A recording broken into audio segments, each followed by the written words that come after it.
كل واحد كتب كلمة، مش هقول بيت، لا كله اشترك في المقطوعة الصغيرة دي. هي كلمات الأستاذ هشام. أستاذ هشام لا يا عم ما فيهاش حاجة.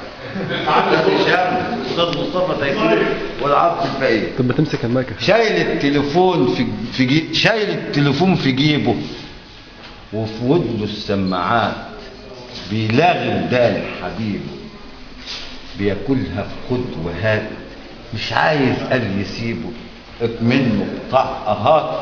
قلنا نسيبه لحبيبه، ده حبيبنا بنضارات، راح رافع رايه بيضه وطلبنا بالسكات، ردينا على حرام، ده ملكش اخوات ملاك، بص بعينه اوام وغمز بالغمزات، قال يا خلق اعذروني اصلها سكر نبات، بعتت صوره تكوني وانا كنت معاها شات، يا عالم ارحموني بكفايه تعليقات. الله عليك يا